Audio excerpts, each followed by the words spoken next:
Hello दोस्तों, नमस्कार, good morning. आज हम बात करेंगे एनसीईआरटी के हिस्ट्री के क्लास 6 का चैप्टर नंबर 4। ठीक, हिंदी में कहें तो अध्याय नंबर 4। और इसमें आज हम बात करेंगे कि क्या बताती हैं हमें किताबें और कब्रें। ठीक, किताबें और जो कब्रें हैं, क्या ये दोनों चीज़ें अतीत के बारे में हमें बताती हैं। कह सकते हैं कि प्रमाण के रूप में ये बात किताबें और कब्रें काम में आती हैं या नहीं। ठीक, तो यहाँ पे जो है एक कहानी है, कहानी पढ़ेंगे। यदि बच्चा दिख रहा है, ठीक, इसके बाद जो है हम आगे बढ़ेंगे। ठीक, तो यहाँ पे जो है एक कहानी के टाइप है, पुस्तकालय में मेरी। ठीक, जैसे ही घंटी बजी, देखो एनसीईआरटी का यही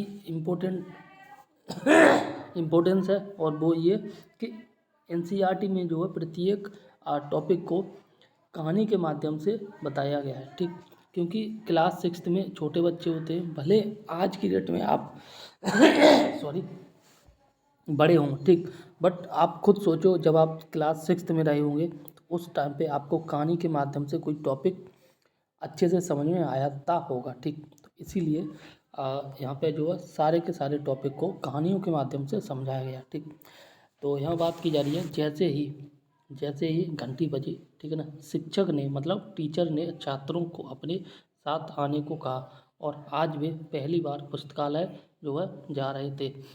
मेरी ने देखा, मेरी ये बच्ची का नाम है। ठीक, मेरी ने देखा कि पुस्तकालय उसकी कक्षा से काफ़ी बड़ा था और वहाँ किताबों से भरे कई रैक थे। ठीक, जनरली जो क्लास होती है छोटे होते हैं, और जनरली जो है बच्चे क्लास में ही पढ़ते हैं। ठीक, लेकिन बात की जाए पुस्तकालय क्लास के अपेक्षा बड़े होते हैं, और पुस्तकालय में जो है, देखो क्लास 6 की हम बात कर रहे हैं। ठीक, तो क्लास 6 में जो पुस्तकालय में डेली नहीं ले जाया जाता है। ठीक, आगे बात की जा रही है, कोने में एक अलमारी रखी थी। ठीक, और जो मोटी मोटी किताबों से भरी थी। मेरी को एक अलमारी खोलने की कोशिश करते देख शिक्षक ने कहा कि उस अलमारी में अलग अलग धर्मों से जुड़ी हुई महत्वपूर्ण किताबें, ठीक, कह सकते हैं धार्मिक किताबें हैं। ठीक, आगे बात की जा रही है, क्या तुम्हें मालूम है कि हमारे पास वेदों का भी संग्रह है। ठीक, आगे बात की जा रही है, मेरी सोचने लगी वेद क्या है। ठीक, चलो पता लगाएं। सॉरी, आगे बात की जा रही है दुनिया के प्राचीनतम ग्रंथों में एक। ठीक, क्या है वेद। शायद तुमने वेदों के बारे में सुना होगा। वेद 4 होते हैं। ठीक, ऋग्वेद, सामवेद, यजुर्वेद और अथर्ववेद। ठीक, सबसे पुराना वेद ऋग्वेद है, जिसकी रचना लगभग 3500 साल पहले हुई थी, 3500 साल पहले हुई थी। और ऋग्वेद में जो है 1000 से ज़्यादा प्रार्थनाएं, जिन्हें जो है सूक्त कहा जाता है। ठीक, सूक्त का मतलब होता है अच्छी तरह से बोला गया। ठीक, सूत्र का मतलब होता है सूक्त का मतलब होता है अच्छी तरह से बोला गया। यहाँ क्वेश्चन बन सकता है कि सूक्त का शाब्दिक अर्थ क्या होता है, और जिसका अर्थ होता है अच्छी तरह से बोला गया। ठीक, ये विभिन्न देवी देवताओं की स्तुति में रचे गए हैं, और इनमें से 3 देवता बहुत महत्वपूर्ण है। ठीक, इम्पोर्टेंट है। यहाँ क्वेश्चन बन सकता है कि प्राचीन काल में किन 3 देवताओं की अधिक महत्वपूर्ण थे। ठीक, वो थे अग्नि देवता, इंद्र देवता और आपके सोम देवता। अग्नि देवता, इंद्र देवता और सोम देवता। ठीक, अग्नि आग के देवता थे। ठीक, वहीं इंद्र जो है युद्ध के देवता थे, और सोम जो है एक पौधा है। आगे बात की जा रही है, जैसे एक खास पेय बनाया जाता है। ठीक, यहाँ एक और क्वेश्चन बनता है कि प्राचीन काल में जो सोम का पौधा था, ठीक है ना, उसका किस रूप में प्रयोग किया जाता था। ठीक, तो सोम के पौधे से एक खास पेय पदार्थ बनाया जाता था, और ये मानते हैं कि ये पेय पदार्थ थोड़ा नशीला हुआ करता था। ठीक, मतलब पीने के बाद आगे बात की जा रही है, वैदिक प्रार्थनाओं की रचना जो है ऋषियों ने की थी। ठीक है ना, वैदिक प्रार्थनाओं की रचना ऋषियों ने की थी। आचार्य विद्यार्थियों को इन्हें अक्षर, शब्दों और वाक्यों में बांटकर सस्वर पाठ द्वारा कंठस्थ करवाते थे। अधिकांश सूक्तों के रचयिता सीखने और सिखाने वाले पुरुष थे। ठीक, कुछ प्रार्थनाओं की रचना महिलाओं ने की थी। और ऋग्वेद की भाषा प्राक, ठीक है ना, प्राक या फिर प्राकृतिक बोलेंगे, प्राक सांस्कृतिक या वैदिक संस्कृत कहलाती है। ठीक, सिंपल है। यहाँ क्वेश्चन पूछा जाता है कि ऋग्वेद की भाषा क्या थी। ठीक, तो वैदिक संस्कृत थी। ठीक, आगे बात की जा रही है, तुम स्कूल में जो संस्कृत पढ़ती हो उससे यह भाषा थोड़ी भिन्न है। ठीक, यहाँ पे संस्कृत और भाषा के बारे में बात की गई है। ठीक, तो आइए डिस्कस करते हैं। यहाँ पे बात की जा रही है संस्कृत भाषा भारत यूरोपीय, ठीक है ना, से जो है भाषा परिवार का हिस्सा है। किसका है? भारत यूरोपीय भाषा का परिवार है। भाषा भारत की कई भाषाएं हैं। ठीक, जिसमें असमिया है, गुजराती है, हिंदी है, कश्मीरी है और सिंधी है। ठीक, एशियाई भाषाएं जैसे फारसी है, और जो है यूरोप की बहुत सी भाषाएं जैसे अंग्रेजी, फ्रांसीसी, जर्मन, यूनानी, इतालवी, स्पेनिश आदि इसी परिवार से जुड़ी हुई हैं। ठीक, उन्हें एक भाषा परिवार इसलिए कहा जाता है क्योंकि आरंभ में, ठीक है ना, उनमें कई शब्द एक जैसे थे। उदाहरण के लिए मातृ संस्कृत, ठीक है ना, माँ हिंदी और मदर अंग्रेजी शब्द को देखा गया है। ठीक, या को देखो, तुम्हें इनमें कोई समानता नज़र आती है? ठीक, तो आइए इसको भी डिस्कस करते हैं। ठीक, यहाँ पे बात की जा रही है उपमहाद्वीप में दूसरे भाषा परिवारों की भाषाएं बोली जाती हैं। ठीक, उदाहरण के लिए पूर्वोत्तर प्रदेशों में तिब्बत बर्मा परिवार की भाषाएं बोली जाती हैं। तमिल, तेलुगु, कन्नड़ और मलयालम, ठीक, द्रविड़ भाषा परिवार की भाषाएं हैं। ठीक, आगे बात की जा रही है, जबकि झारखंड और मध्य भारत के कई हिस्सों में बोली जाने वाली भाषाएं जो ऑस्ट्रो एशियाटिक परिवार से जुड़ी हुई हैं। ठीक, आगे बात की जा रही है उन भाषाओं की सूची बनाओ जिनके बारे में तुमने सुन रखा है। ठीक, या पहले कभी सुना है। आगे बात की जा रही है उनके भाषा परिवार को पहचानने की जो है कोशिश करो। ठीक, यहाँ पर जो है भाषा विविधता के बारे में बताने की कोशिश की जा रही है कि पूरे इंडिया में जो कई प्रकार की भाषाओं को बोला जाता है। ठीक, और किस प्रकार कौन से परिवार जो किस प्रकार की भाषा बोलते हैं वो सारी सूची बनाने को कहा गया है। ठीक, आगे बात की जा रही है हम जिन किताबों को पढ़ते हैं वे लिखी और छापी हुई हैं। ठीक, छापी गई हैं। ऋग्वेद का उच्चारण किया जाता था और वह श्रवण किया जाता था, न कि पढ़ा जाता था। ठीक, आगे बात की जा रही है रचना के कई सदियों बाद इसे पहली बार लिखा गया है। इसे जो है छापने का काम तो मुश्किल से 200 साल पहले हुआ है। ठीक, अब हम बात करेंगे आगे इतिहासकार ऋग्वेद का अध्ययन कैसे करते हैं। ठीक, जो ऋग्वेद है, ठीक, संस्कृत में लिखा गया और सबसे पुराना वेद है, करीब 3500 साल पुराना। ठीक, उसका जो अध्ययन करते हैं इतिहासकार वो किस प्रकार से करते हैं इसी के बारे में इसमें तो बोला गया है। ठीक, देखते हैं इतिहासकार पुरातत्ववेत्ताओं की तरह जो अतीत के बारे में जानकारी इकट्ठी करते हैं, लेकिन भौतिक अवशेषों के अलावा वे लिखित स्रोतों का भी उपयोग करते हैं। चलो देखते हैं ऋग्वेद का अध्ययन कैसे करते हैं। ठीक, यहाँ पे बात की जा रही है ऋग्वेद के कुछ सूक्त वार्तालाप के रूप में है। वार्तालाप का मतलब है एक दूसरे से बात की जा रही है। ठीक है ना, तो इस रूप में जैसे हम आपसे बात कर रहे हैं और आप हमसे बात कर रहे हैं। ठीक, तो कुछ सूक्त जो हैं ऋग्वेद के वार्तालाप के रूप में, और विश्वामित्र नामक ऋषि और देवियों के रूप में जो है पूजित दो नदियों, जिसमें यहाँ याद कर लेना व्यास और सतलज नदी के बीच यह संवाद एक ऐसे ही सूक्त का अंश है। ठीक, इन दोनों नदियों को मानचित्र एक पृष्ठ संख्या 2 में खोजें तथा जो है फिर पढ़ें। ये आप देख सकते हैं यहाँ पे चित्र है। ठीक है ना, पुराना चित्र है अवशेष। यहाँ पे बात की जा रही है ऋग्वेद की पांडुलिपि का जो एक पन्ना है। ठीक, जो ऋग्वेद होते हैं ना, ऋग्वेद किस पे लिखे गए? पांडुलिपियों पे। ठीक, उसी पांडुलिपियों का एक पन्ना है और उसका यहाँ पे ये चित्र है। ठीक, आगे बात करें तो आगे बात की जा रही है भुर्ज वृक्ष। ठीक है ना, भुर्ज वृक्ष की छाल पर लिखी ये भूर्ज वृक्ष लास्ट चैप्टर में भी आया था, जिसमें बताया गया था कि जो पांडुलिपियाँ हैं, ये पांडुलिपियाँ जो हैं भूर्ज वृक्ष के छाल से बनाई जाती थी और उन्हीं पांडुलिपियों पे लिखी जाती थी।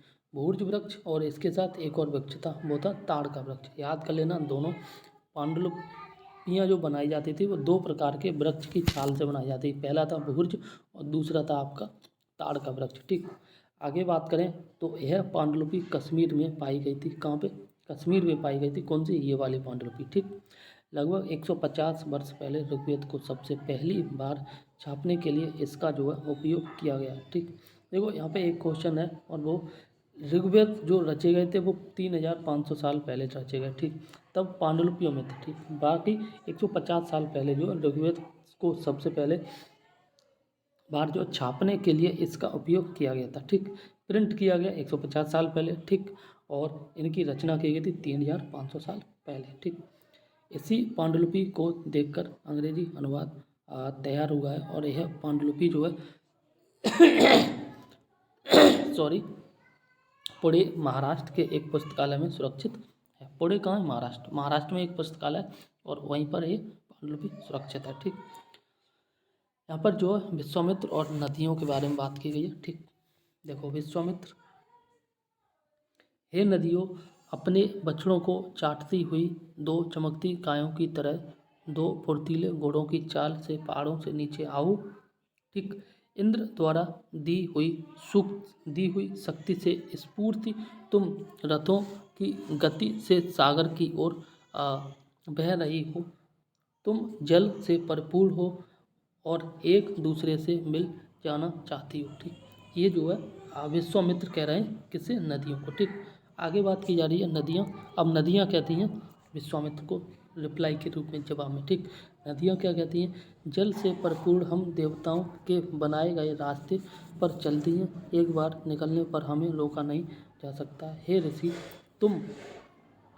तुम हमें प्रार्थना क्यों कर रहे हो? ठीक, आगे फिर विश्वामित्र कहते हैं, ठीक है ना, विश्वामित्र कहते हैं, हे बहनों, अब पहले नदियों को नदियाँ कहा। ठीक, अब विश्वामित्र ने नदियों को बहनों कहा। ठीक, हे बहनों, मुझ गायक की प्रार्थना सुनो। मैं रथों और गाड़ियों सहित बहुत दूर से आया हूँ। कृपा करके जल को हमारे रथों और गाड़ियों के धुरियों के ऊपर न उठाओ, ताकि हम आसानी से उस पार जा सकें। ठीक, आगे बात की जा रही है, नदियाँ कह रही हैं, हम तुम्हारी प्रार्थना सुनेंगे, जिससे तुम सब सुरक्षित उस पार जा सको। ठीक, इतिहासकार ये जो पूरा है ना, अभी हमने पढ़ा, ये पूरा ऋग्वेद का एक अंश है। ठीक, ऋग्वेद का एक अंश है, जिसमें एक तरफ विश्वामित्र और दूसरी तरफ नदियाँ बात की जा रही हैं। ठीक, विश्वामित्र नदियों को बात कर रहे हैं और नदियाँ जो है उत्तर के रूप में विश्वामित्र को जवाब दे रहे हैं। ठीक, इतिहासकार यह बताते हैं कि यह प्रार्थना उस क्षेत्र में रची गई होगी जहाँ ये नदियाँ बहती हैं। वे यह भी सुझाते हैं कि जिस समाज में ऋषि रहते थे वहाँ घोड़ों और गायों को बहुत महत्व दिया जाता था, इसीलिए नदियों की तुलना घोड़ों और गायों से की गई है। ठीक, आगे बात की जा रही है, क्या तुम्हें लगता है कि रथ भी महत्वपूर्ण थे? अपने जवाब के लिए कारण बताओ। प्रार्थना की पंक्तियों को दोबारा पढ़कर यह बताओ कि उनमें परिवहन के लिए किन किन साधनों का उल्लेख है। ठीक, ऋग्वेद की प्रार्थनाओं में अन्य दूसरी नदियों, खासकर सरस्वती, सिंधु। आगे बात की जा रही है कि क्या तुम्हें लगता है कि रथ भी महत्वपूर्ण थे? अपने जवाब के लिए कारण बताओ। प्रार्थना की पंक्तियों को दोबारा पढ़कर यह बताओ कि उनमें परिवहन के लिए किन किन साधनों का उल्लेख है। ठीक, आगे बात की जा रही है, ऋग्वेद की प्रार्थनाओं में अन्य दूसरी नदियों, खासकर सरस्वती, सिंधु और उसकी सहायक नदियों का भी जिक्र है। गंगा और यमुना का उल्लेख जो है सिर्फ एक बार हुआ। ठीक, यहाँ पर एक क्वेश्चन बनता है और वो ये है कि ऋग्वेद में जो गंगा और यमुना का उल्लेख कितनी बार हुआ है?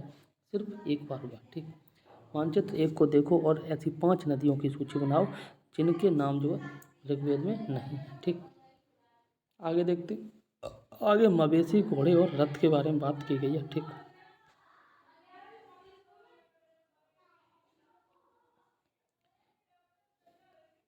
ऋग्वेद में मवेशियों, ठीक, ऋग्वेद में मवेशियों, बच्चों, खासकर पुत्रों और घोड़ों की प्राप्ति के लिए जो है अनेक प्रार्थनाएं, घोड़ों को लड़ाई में रथ खींचने के काम में लाया जाता था। इन लड़ाइयों में मवेशी जीतकर लाए जाते थे। लड़ाइयाँ जो है वैसे ज़मीन के लिए भी लड़ी जाती थी, जहाँ अच्छे चारागाह हों या जहाँ पर जो है जैसी जल्दी तैयार हो जाने वाली फसलों को उपजाया जा सकता है।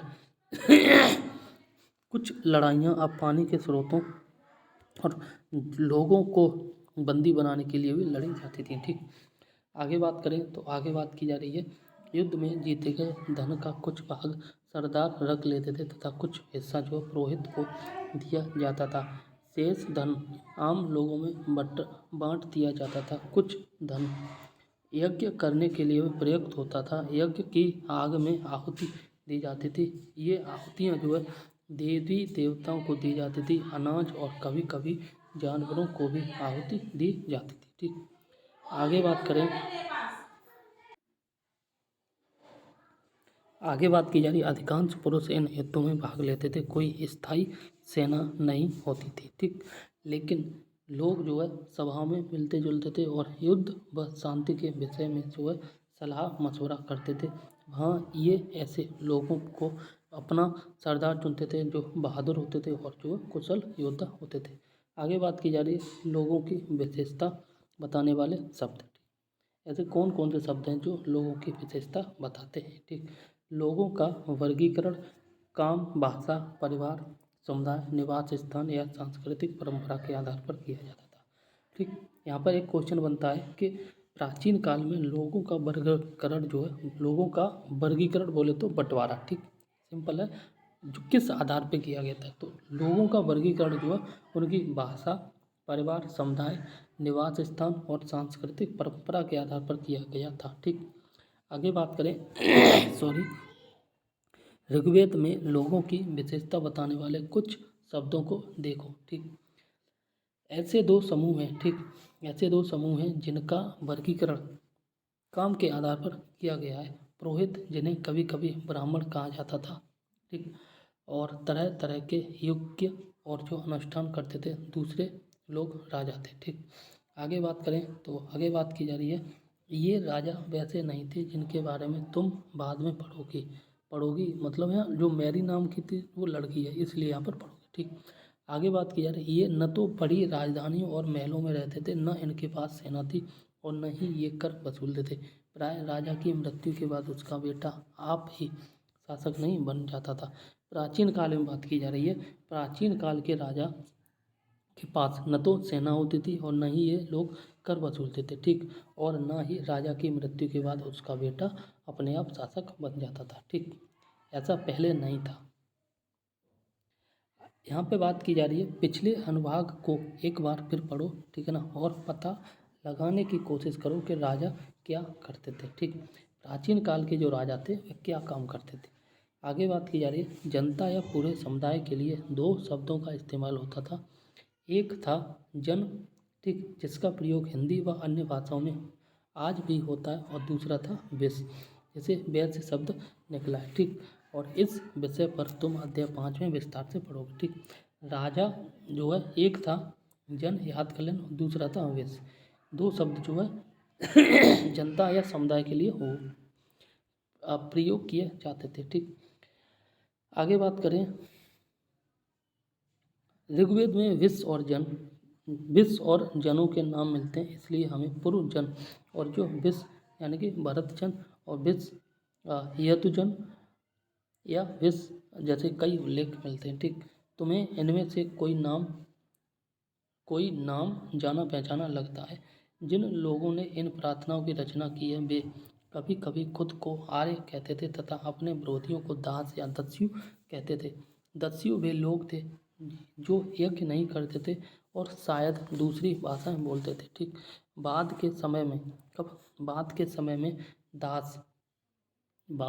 में दास स्त्रीलिंग, दासी, देखो पुरुष दास हो गया और इसी की स्त्री होगी दासी, ठीक।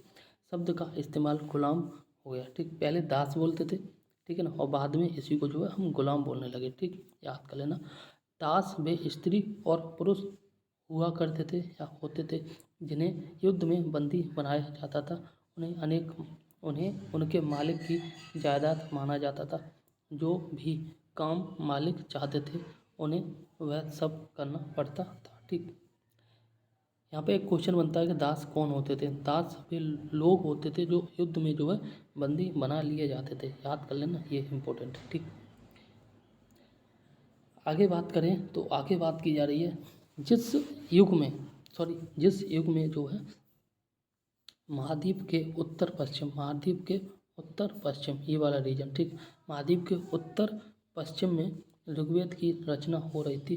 उसी समय दूसरी जगहों पर एक अलग तरह का विकास हो रहा था। देखो वह क्या हो रहा था। ठीक, खामोश प्रहरी कहानी महापुरुषों महापाषाणों की। ठीक, अगले पृष्ठ के चित्रों को देखो।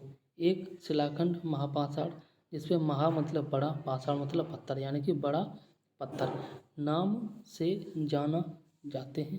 ठीक, ये पत्थर दफन करने की जगह पर लोगों द्वारा बड़े करीने से लगाए गए थे। महापाषाण कब्रें बनाने की प्रथा लगभग 3000 साल पहले शुरू हुई थी।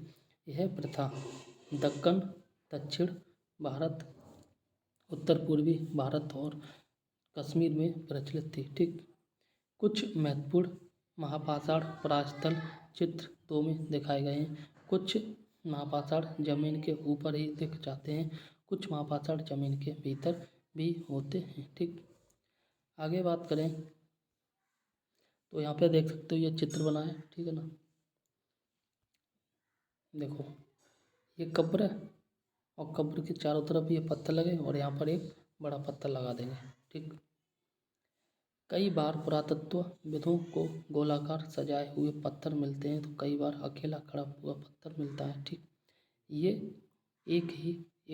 ये ही एकमात्र प्रमाण है जो जमीन के नीचे कब्रों को दर्शाते हैं। ठीक, आगे बात करें महापाषाणों के निर्माण के लिए लोगों को कई तरह के काम करने पड़ते थे। हमने जो कार्यों की सूची बनाई है उन्हें कब क्रमबद्ध करो। ठीक, गड्ढे खोदना, शिलाखंडों को ढोकर लाना। ठीक, और आगे बात की जा रही है बड़े पत्थरों को तराशना और मरे हुए को जो है दफनाना। ठीक, यहाँ पर इस चित्र के बारे में कहा गया है कि ऊपर इस तरह के महापाषाण को ताबूत सभादान शिष्ट बोलते हैं, सभादान को कहा जाता है। यहाँ दिखाए गए शिष्ट में एक पोर्ट हॉल, ठीक, बड़ा सुराख है जो शायद पत्थरों से बने हुए कमरे में जाने का रास्ता था। ठीक, आगे बात की जा रही है इन सब कब्रों में कुछ समानता है। सामान्यतः मृतकों को खास किस्म के मिट्टी के बर्तनों के साथ दफनाया जाता था जिन्हें काले लाल मिट्टी के बर्तनों जिसके बोलते हैं ब्लैक एंड रेड वेयर के नाम से जाना जाता है। इनके साथ ही मिले हैं लोहे के औजार, हथियार, घोड़ों के कंकाल और सामान तथा पत्थर और सोने के गहने। ठीक, आगे बात की जा रही है कि हड़प्पा के शहरों में लोहे का प्रयोग होता था। अब यहाँ पर क्वेश्चन किया गया हड़प्पा के शहरों में लोहे का प्रयोग होता था। तो आगे बात की जा रही है महापाषाण कब्रों से मिले लोहे के सामान। बाईं ओर जो है घोड़े के लिए सामान और नीचे बाईं ओर कुल्हाड़ी और एक कटार। ठीक, कुछ चित्र दर्शाए गए हैं वो देखते हैं। ठीक है ना, तो ये देख सकते हैं आप लोहे के बने हुए हैं सारे चित्र। ठीक, आगे बात करते हैं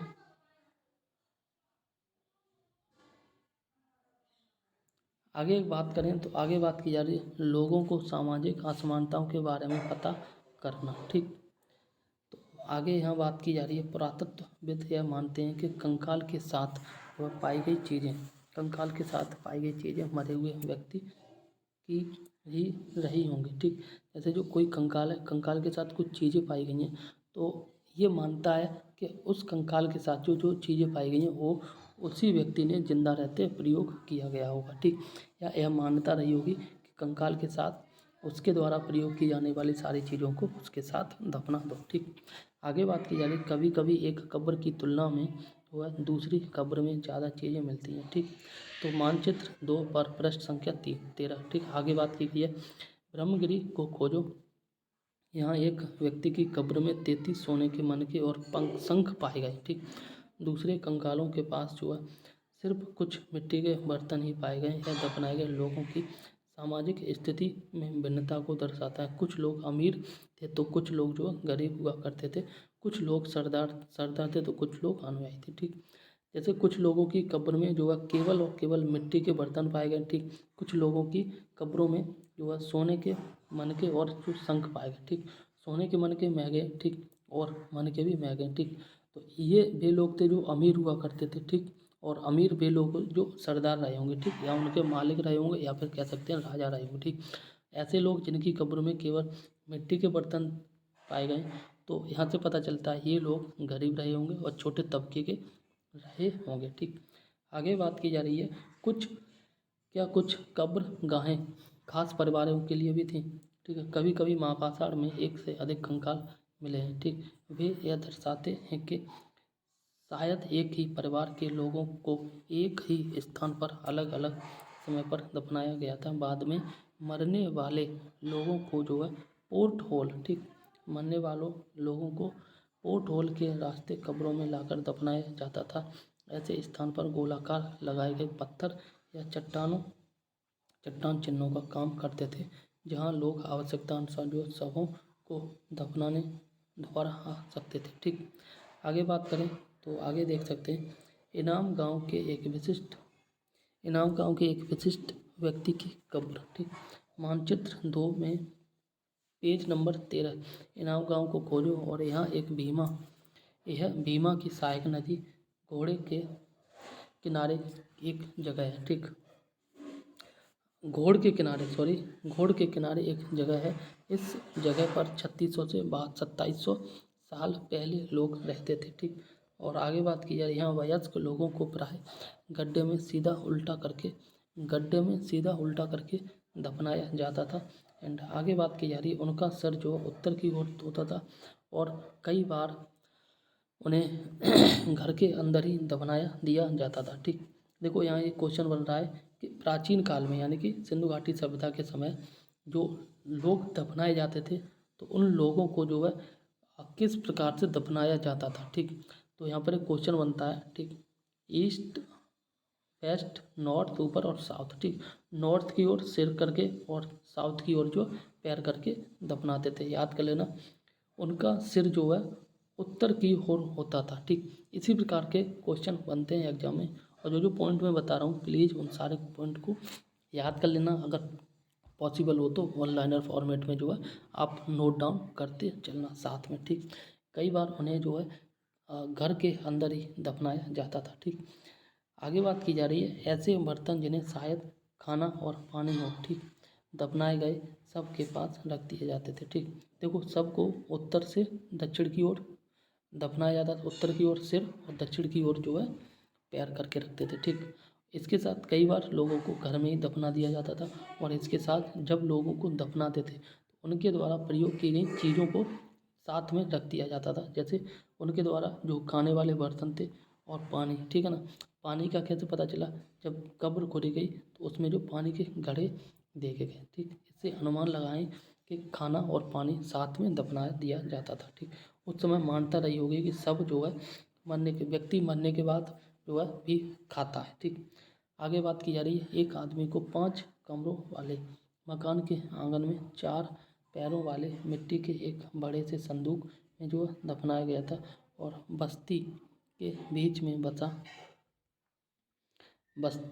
में बसा यह घर गांव के सबसे बड़े घरों में से एक था। ठीक, इस घर में एक अनाज का गोदाम भी था और सबके पैर जो मुड़े हुए थे। ठीक, क्या तुम्हें लगता है कि यह किसी सरदार का शव था? ठीक, अपने जवाब का कारण बताओ। ठीक, पूरे गांव में एक घर था वो सबसे बड़ा घर था, और उस घर में जो केवल एक जो है सब दफनाया गया था। और यहाँ से पता चलता है कि यह सब जो किसी बड़े व्यक्ति का रहा होगा, उस समय सरदार रहा होगा, राजा रहा होगा, उसी का यह सब होगा। ठीक, आगे बात की जा रही है आगे बात की जा रही है क्या बताते हैं हमें कंकालों के अध्ययन। ठीक, कंकालों के अध्ययन से हमें क्या क्या पता चलता है।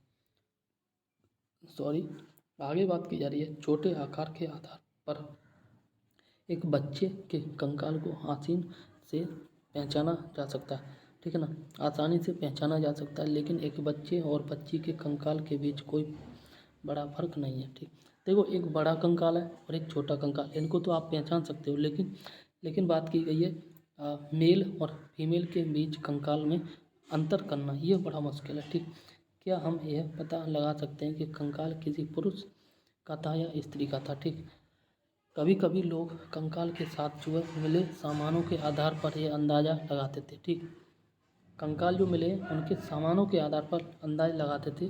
ठीक है ना, उदाहरण के लिए यदि कंकाल के साथ गहने मिले, ठीक है ना, तो कई बार उसे महिलाओं का कंकाल मान लिया जाता था, लेकिन ऐसी समझ के साथ समस्याएं अक्सर पुरुष भी जो है आभूषण पहनते थे। ठीक, आगे बात की जा रही कंकाल का लिंग पहचानने के लिए का बेहतर तरीका उसकी हड्डियों की जांच है। ठीक, क्योंकि महिलाएं बच्चों को जन्म देती हैं, इसलिए उनका कट प्रदेश जो है कूला पुरुषों से ज़्यादा बड़ा होता है। ठीक, आगे बात की जा रही है ये समझ कंकालों के आधुनिक अध्ययन पर आधारित है। आगे बात करें तो आगे बात की जा रही है आज से लगभग 2000 साल पहले चरक नामक जो प्रसिद्ध वैद्य हुआ करते थे। सिंधु घाटी सभ्यता के समय जो एक वैद्य थे जिनका नाम था चरक। ठीक, उन्होंने जो चिकित्सा शास्त्र पर चरक संहिता नामक पुस्तक ली।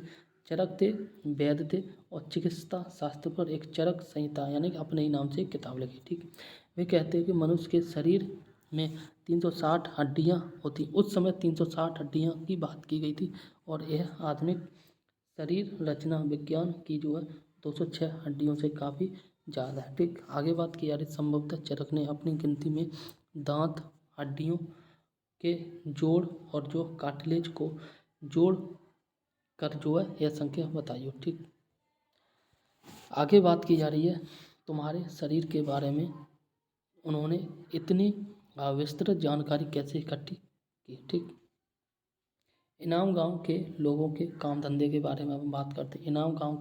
इनाम गांव में जो पुरातत्वविदों को गेहूं, जौ, चावल, दाल, बाजरा, मटर और तिल के बीज मिले हैं। ठीक, कई जानवरों की हड्डियां में मिली है। कई हड्डियों पर जो है काटने के निशान से यह अंदाज़ा होता है कि लोग इन्हें खाते होंगे।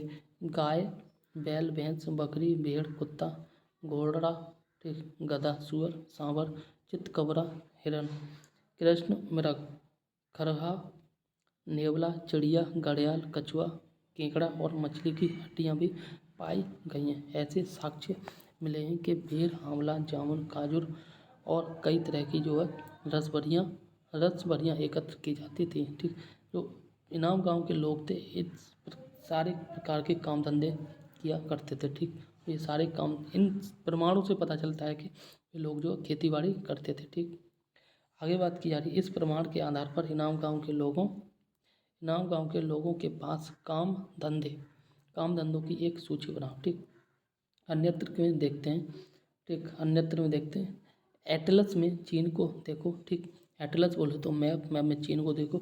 लगभग 3500 साल पहले हम यहाँ की लेखन कला के सबसे पुराने उदाहरण पाते हैं। यह जानवरों की हड्डियों पर लिखा गया था। इन्हें भविष्यवाणी करने वाली हड्डियाँ कहा जाता है क्योंकि यह मानता थी कि ये भविष्य बताती हैं। राजा लोग लिपिकारों से इन हड्डियों पर सवाल लिख पाते थे। क्या वे युद्ध जीतेंगे, क्या वे फसलें अच्छी होंगी, क्या उन्हें पुत्र होंगे। फिर इन हड्डियों को आग में डाल दिया जाता था जहाँ इनमें गर्मी से चटक कर दरारें पड़ जाती थीं।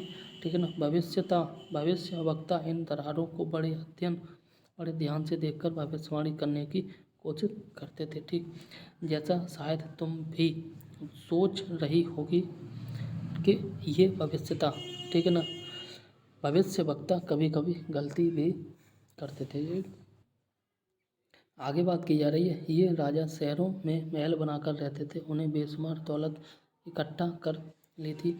और आगे बात की जा रही है जिनमें बड़े बड़े नक्काशी हुए नक्काशी किए हुए कांसे के बर्तन शामिल थे, लेकिन वे लोहे का इस्तेमाल नहीं जानते थे। यहाँ पे याद कर लो, लोहे का इस्तेमाल नहीं जानते थे। ठीक, आगे बात की जा रही है ऋग्वेद के राजा और इन राजाओं के बीच जो है कोई फर्क बताओ। ठीक, यहाँ पे आप देख सकते हो ये हड्डियों पे लिखे हुए अक्षर हैं कुछ।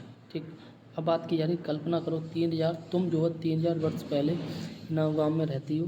पिछली रात सरदार की मृत्यु हो गई। आज तुम्हारे माता पिता दफन की तैयारी कर रहे हैं और यह बताते हुए सारे दृश्य का वर्णन करो कि अंतिम संस्कार के लिए कैसे भोजन तैयार करना है और जो है तुम्हें क्या लगता है कि खाने में क्या दिया जाएगा। ठीक, 3000 साल पहले की कल्पना करो, सरदार की मृत्यु हो गई है और उसे दफनाने के लिए किन किन चीज़ों की तैयारी की जाएगी। ठीक, और मृत्यु के बाद जो किस प्रकार का भोजन बनेगा, ये सब उपयोगी शब्द यहाँ पे देख लो, जैसे वेद, प्रार्थना, भाषा, रथ, यज्ञ, राजा, दास और महापाषाण, कब्र, कंकाल, लोहा। ठीक, आगे तो ये महत्वपूर्ण तिथियों के बारे में देख लो। ठीक है ना, यही इंपॉर्टेंट है। वेदों की रचना लगभग जो 3500 साल पहले हुई थी। महापाषाण के निर्माण की शुरुआत 3000 साल पहले हुई। ठीक, आगे बात करें इनाम गांवों में कृषकों का निवास जो है 3600 से 2700 साल पहले हुई। चरक जो है ये लगभग 2000 साल पहले की बात की गई है। ठीक,